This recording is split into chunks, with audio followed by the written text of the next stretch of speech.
orgánica. Se llama así porque inicialmente se pensaba que eran los compuestos orgánicos solamente los que, o mejor dicho, los seres vivos, los que tenían este tipo de compuesto. Pero después de que Wohler hizo la síntesis de la urea, en un laboratorio ya se vio que no eran los seres vivos los que tenían solamente esta clase de compuestos, sino que también se podían hacer en el laboratorio, y después pues se sintetizaron en laboratorio muchísimos compuestos en base del carbono, y actualmente hay más de 10 millones de compuestos que contienen carbono. Entonces es la química que más se trabaja, que más ha servido para la industria, es la química del carbono. Entonces, ¿a qué se debe esta importancia de la química del carbono y por qué es que se pueden formar tantos compuestos? La importancia, digamos, actualmente cuando nosotros hablamos de energía y de fuentes de energía, siempre vamos a llegar al petróleo, ¿verdad? Que es lo que más se utiliza y lo que está produciendo y ha producido guerras, ¿no? Porque el petróleo mueve a los países, mueve la economía de los países. Y entonces, ahí hay la importancia de la química del carbono, porque de los hidrocarburos, o sea, de los combustibles fósiles, es lo que se toma como base para el desarrollo de los países, aunque eso no sea una política sana, es decir, basar el presupuesto de los países en base al petróleo, eso no es lo más sano, pero esa es una realidad y que nosotros también la vivimos. Ahora, ¿por qué es que se pueden formar tantos compuestos del carbono? Ya esa es la parte realmente técnica, lo que nos toca ver por ahora. Ya, cuando nosotros decimos la química del carbono y hablamos de que el carbono tiene 6 electrones y tiene 6 protones, al menos el carbono 12, ¿verdad? El carbono 12 o el 14, todos tienen 6 protones, pero el carbono 14 tiene 2 neutrones más. Entonces, ¿cuál sería la configuración electrónica del carbono? Si hacemos 1s, 2, 2s2, 2p2, ¿verdad? Sería la configuración electrónica. Serían los 6 electrones. Pero cuando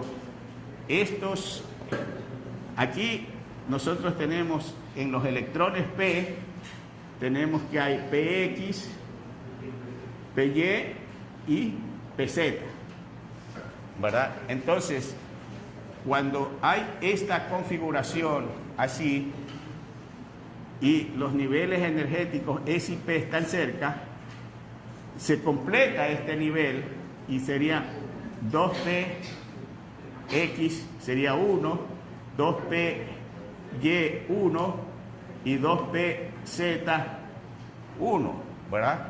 Entonces tendríamos aquí que en el nivel 2, en el segundo nivel energético, tendríamos 4 electrones, ¿verdad? 1, 2, 3 y 4. Si tenemos 4 electrones en el nivel energético, nosotros podemos en el segundo nivel energético, que es el último en este caso, nosotros tendríamos, tendríamos así, representando los electrones de esa manera. Pero, como según la regla del octeto, todos los elementos tienden a tener, ¿cuántos electrones? 8 electrones. Entonces, es fácil para el carbono captar 4 electrones y completar su octeto, ¿verdad? Entonces, esa configuración electrónica es lo que le permite al carbono tener posibilidad de formar enlaces con otros átomos de carbono, compartiendo los electrones, y formar cadenas que pueden ser lineales o pueden ser ramificadas, cadenas abiertas o cadenas cerradas. Y también nosotros podemos ver que, por ejemplo, si este carbono ya toma 4 hidrógenos, es decir que nosotros tenemos aquí que un hidrógeno se enlaza de esta manera,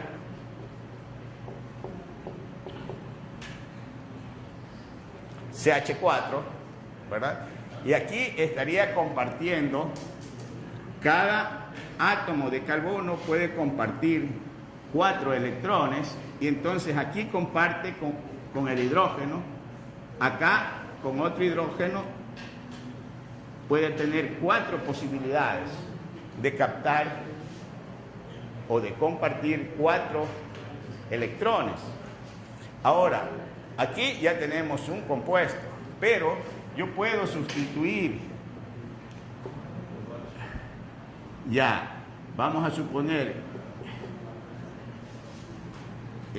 si yo pongo aquí H, he sustituido un hidrógeno por un cloro, o puedo sustituir 2 hidrógenos por 2 cloros, o puedo sustituir 3 hidrógenos por 3 cloros, o por último los 4 hidrógenos por 4 cloros. Ya, entonces yo tengo clorocarbono, diclorocarbono, triclorocarbono o tetraclorocarbono, ¿verdad? Ya, entonces, si en lugar de sustituir con cloro, puedo sustituir con bromo, con cualquier otro elemento yo puedo sustituir el hidrógeno. Entonces ahí nos damos cuenta de que se pueden formar muchísimos compuestos, y lo mismo si tenemos cadenas que pueden ser cadenas lineales en este caso, ya, y en estas cadenas yo tengo que saturar, digamos, los 4 enlaces, ya, y entonces aquí tendría posibilidad de 3, aquí en este, ¿cuántas posibilidades hay? Hay 2, y aquí hay 3, por ejemplo.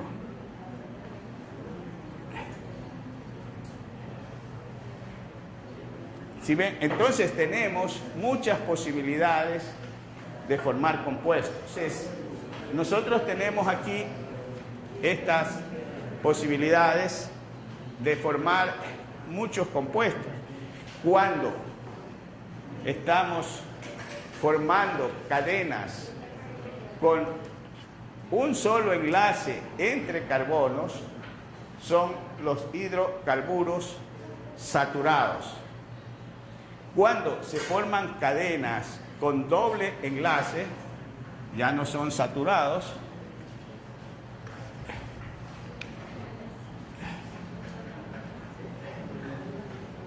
Por ejemplo, aquí yo tengo posibilidades de poner hidrógeno aquí. Si tengo este, tengo hidrógeno aquí, hidrógeno acá, ¿verdad? Entonces, cada carbono está compartiendo 4 electrones, ¿verdad? O puedo tener un triple enlace, y entonces, ¿cuántos hidrógenos puedo poner aquí? Solamente uno. Ya.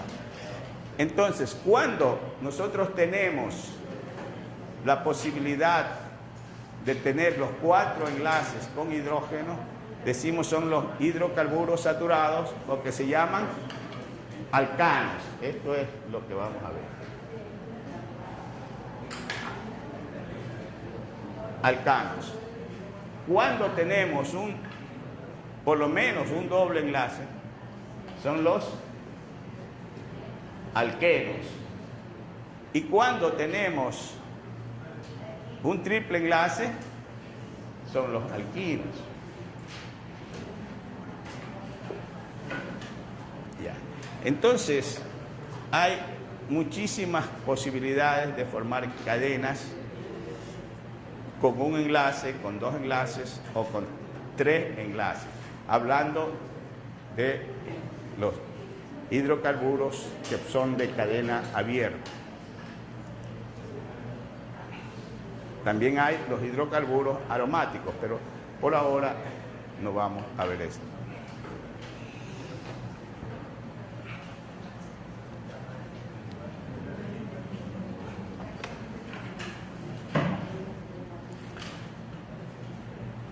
Ahora,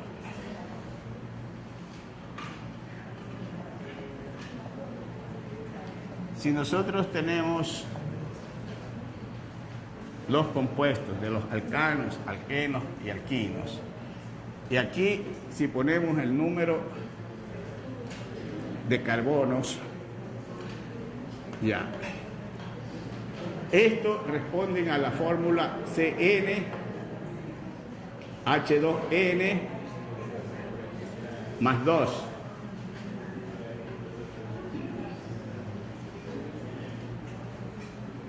Ya. ¿Qué quiere decir eso? Que si yo tengo un carbono, aquí sería CN, sería 1, y H2N más 2, ¿cuánto sería? 4. Entonces, este sería el primer hidrocarburo de la serie de los alcanos, ¿verdad? Si yo tengo número de carbonos aquí 2, respondiendo a esta fórmula, ¿cuánto sería? C2H6. Ya, si tengo 3, C3H8. Si tengo 4, C4H10. Si tengo 5, C5H12. Y si tengo 6, 7, vamos a hacer hasta 8. Y ahí nos vamos a quedar porque vamos a ver lo de la gasolina, que es en este caso generalmente octano, ¿no? Entonces, aquí tenemos C6H14, C7H16 y C8H18. ¿Sí? Entonces, los nombres que se toman, ¿cuáles son? Metano, etano, propano, ya, octano. Los alquenos, ¿a qué fórmula responden? CN, H2N, y aquí CN, H2N, menos 2. Entonces, ya tienen allí un patrón y los nombres van a cambiar en su terminación. Ya, porque aquí, como tiene que haber doble enlace, entonces tenemos que comenzar con el segundo, con 2 carbonos. Si este es etano, este será eteno. Si este es propano, propeno, ya. Y así sucesivamente se cambia. Y acá, ¿cómo sería? Si ese es metano, no puede ser, porque se necesitan 2. Del etano, eteno, etino, ¿verdad? Propino, etc. Entonces, esa es la tabla que ustedes van a completar. Pueden ser hasta el 10 o el 12, ¿no? La tabla, para que repasen esta parte. Pero, ¿qué es lo que nos interesa ver en este curso que es para ingenieros? Y los ingenieros hemos dicho que trabajan siempre comprando o vendiendo energía. Todos hacemos eso. Todos compramos energía o vendemos energía. Y a ustedes como ingenieros les va a tocar hacer las dos cosas. ¿Sí? Van a comprar energía tal vez en su casa o para su casa y van a vender energía o comprar energía para el sitio donde vayan a trabajar, ¿verdad? Entonces, eso es lo que nos interesa. De lo que estos hidrocarburos saturados, de los alcanos, ya, lo que más usamos, y aquí actualmente en la civilización nadie se escapa de usar directa o indirectamente la gasolina.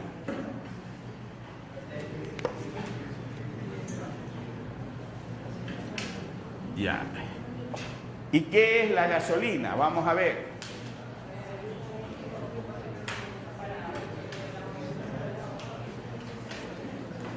Ya, es quizás un derivado del petróleo que más se usa, ¿verdad? La gasolina, porque sirve para mover los vehículos que tienen especialmente motores de 4 tiempos.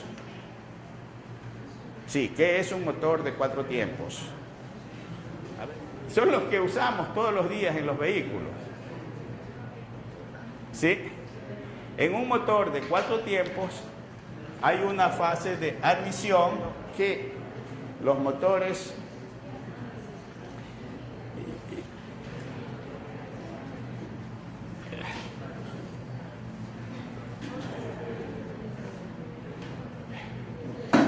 de 4 tiempos son los que usamos más en los vehículos, que pueden ser gasolina o puede ser también diésel. Ya. Hay una fase, ¿cómo es que funciona este motor de 4 tiempos? Ya, hay un émbolo.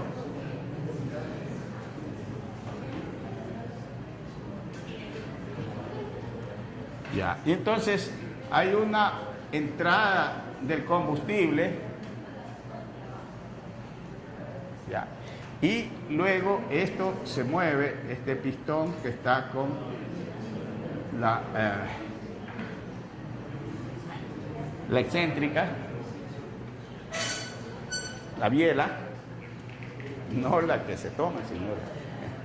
Ya, entonces entra el combustible, se comprime, se quema y luego los gases salen por el tubo de escape, ¿no? Se dirigen al tubo de escape. Y eso se hace en 4 tiempos, ¿verdad?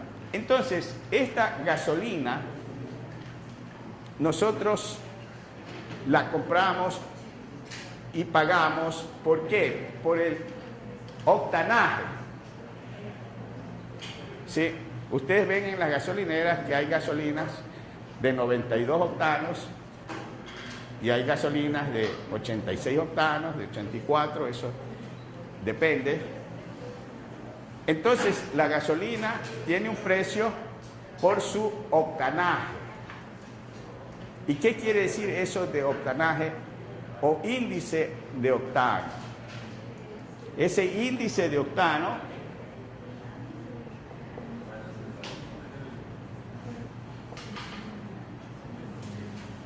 se mide por la cantidad de este hidrocarburo, del octano que tiene. Entonces, se da al octano o al isooctano, que es un tipo de octano, un índice de 100 y al heptano un índice de 0. Entonces, si nosotros tenemos una gasolina que es puro octano, el octanaje será de 100, ¿verdad? Pero si ya tiene un 10% de otro compuesto o de octano que no es, pues, no se combustiona de la misma manera que el octano, entonces el octanaje disminuye Y eso no es bueno. ¿Por qué no es bueno? Porque los otros hidrocarburos no se combustionan en la misma forma que se combustiona el octano. Entonces, si se hace en forma desordenada, a ver, este pistón que está aquí, cuando sube, no sube en forma ordenada, sino que golpea, ¿sí? Esto tiene que ir subiendo despacio hasta que se quema el combustible. Si no sube así, entonces hace este golpe. Y ustedes habrán notado en algunos carros, sobre todo cuando suben la loma aquí, que se oye que los motores suenan, ¿verdad? O sea, ese golpeteo, ya, que es el que daña los bocines y daña el motor finalmente, ya no es conveniente, y por eso es bueno tener una gasolina que se queme ordenadamente para que no haya ese golpe. Una cosa es si sube el pistón así y otra cosa es si sube así, ¿verdad? Ya, entonces ese golpeteo hay que eliminarlo poniendo gasolina de alto octanaje o también a veces aditivos como el tetraetilo de plomo que se usaba antes, pero eso se prohibió porque el plomo sale con los gases de combustión y se hicieron estudios en las ciudades, en todas partes se hicieron, especialmente en México y aquí en el Ecuador también se hicieron estudios, y quienes salían perjudicados eran los niños, porque como el plomo es pesado, entonces los gases bajan y los niños, especialmente los que limpian zapatos, los lustrabotas, presentaban en la sangre plomo más allá de lo permitido. Entonces se prohibió el uso de tetraetilo de plomo. ¿Ya? Y entonces aquí se comenzó a hacer la gasolina eco, ¿ya?, con otros compuestos que no eran tetraetilo de plomo, o también subiendo el octanaje. Entonces esto es algo que es importante porque es de uso diario. Nosotros usamos diariamente los vehículos y estos a su vez usan gasolina. Ya, entonces este índice de octano es el que prácticamente decide cuánto va a costar la gasolina. Y cada uno pues tiene que decidir si prefiere que el motor de su carro, de su vehículo, se gaste con el tiempo o si lo protege usando gasolina de alto octanaje. Doctor, ¿y esos aditivos que son buenos? ¿Tenerlo en exceso? No son buenos, especialmente los que son tóxicos. Y ahora lo que se hace es en las refinerías donde se obtiene la gasolina, en las refinerías de petróleo, se rompen las cadenas. Si han oído ustedes la palabra cracking, es el rompimiento. Entonces hay columnas de cracking o craqueo en las refinerías que rompen las cadenas lineales y las ponen en forma ramificada, y en forma ramificada tienen una combustión más ordenada, de tal manera que se necesitan menos aditivos o no se necesitan aditivos, ¿no?, para que la combustión sea ordenada. Entonces, esto es lo que vamos a ver, tal vez en la próxima clase, algo de una refinería que, entre paréntesis, el Ecuador está construyendo una refinería, ¿dónde? En El Aromo, en Manabí. Y entonces eso es lo que quiero resaltar ahora, porque ver la química orgánica toda, no, pero lo que más necesitamos ahorita, de acuerdo a la situación del país, es conocer cuál va a ser la fuente de combustibles para el país. Y si es bueno tener 2 refinerías al norte y ninguna al sur, porque los hidrocarburos, inclusive los líquidos y los gases, si 2 refinerías están al norte, habrá que hacer gasoductos, ¿no?, o oleoductos para transportar ese petróleo. Y miren ustedes el problema que ya hay aquí con estos gasoductos que van a pasar por zonas donde están pobladas, ¿no?, donde hay viviendas que inclusive las quieren demoler. Y también nosotros tenemos aquí en la Politécnica, por el lado de acá, no sé si conocen, si han ido a operaciones unitarias, al laboratorio, por ahí pasa también un gasoducto. Entonces, eso es conveniente tener 2 refinerías al norte o convendría tener una refinería al centro o al sur, ¿ya? Esa es una tarea que ustedes van a hacer y que vamos a tratar en la próxima clase. ¿Por qué? Porque ese es el problema que van a vivir ustedes, que ya lo estamos viviendo, pero que puede agravarse si no se termina la refinería o si se construye la refinería y luego no tenemos petróleo para abastecer una refinería de 300,000 barriles diarios, si actualmente la producción es de 500,000 barriles, ¿ya? Y de esos 500,000 barriles es lo que se exporta, y entonces o hay dinero para exportar petróleo, o hay petróleo para exportar, o hay para abastecer la refinería. Si pudiéramos vender todo el petróleo en forma de derivados, estaría bien. Pero ahí viene la incógnita. ¿Cuál petróleo se va a tratar en esta refinería? Cada refinería que produce estas gasolinas y otros derivados ya es diseñada para tratar un tipo de petróleo. ¿Cuál es ese petróleo que vamos nosotros a procesar? Entonces, por eso es importante ver, ya que vemos la parte de química orgánica, ver un poco en forma más amplia los hidrocarburos y cuál es el proceso que se da a estos hidrocarburos para obtener los derivados.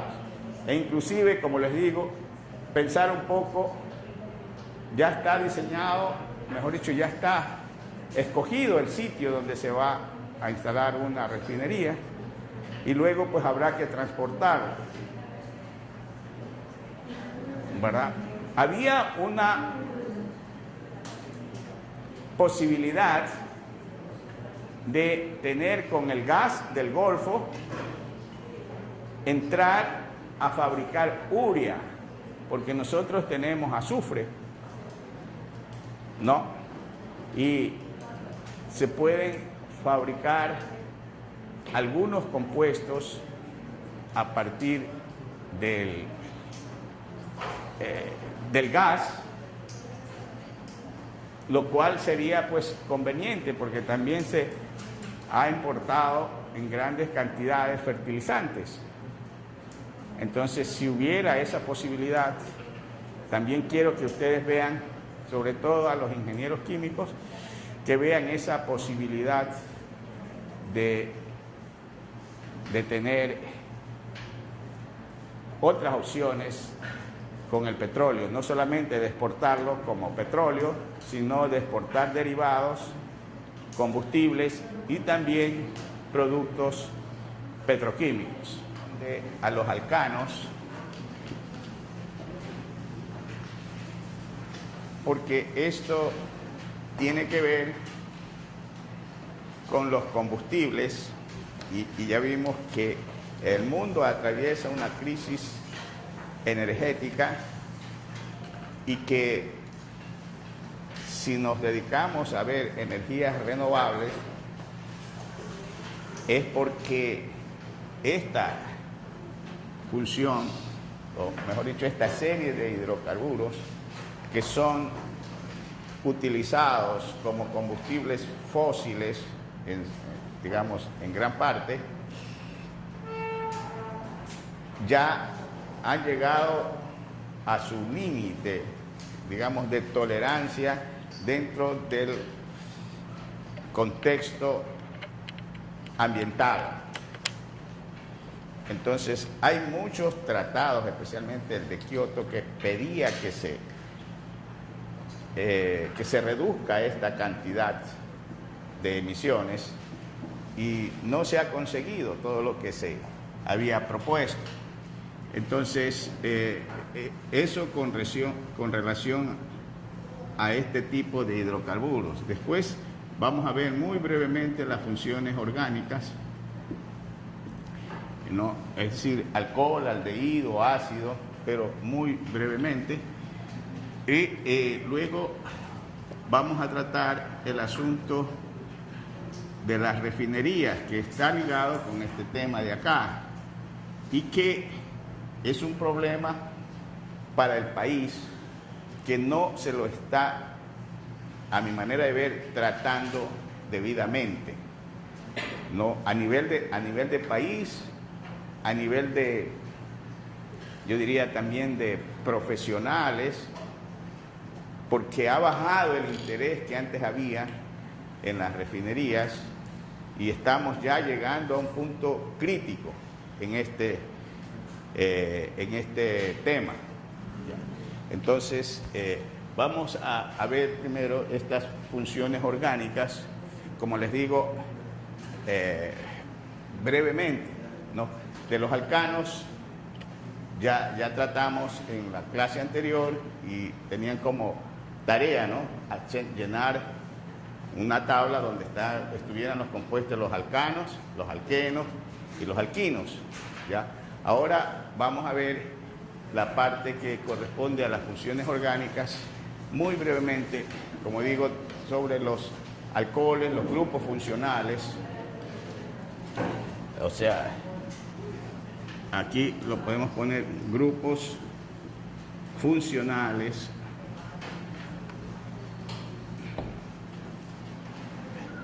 Hay 17 tipos de funciones orgánicas, ya.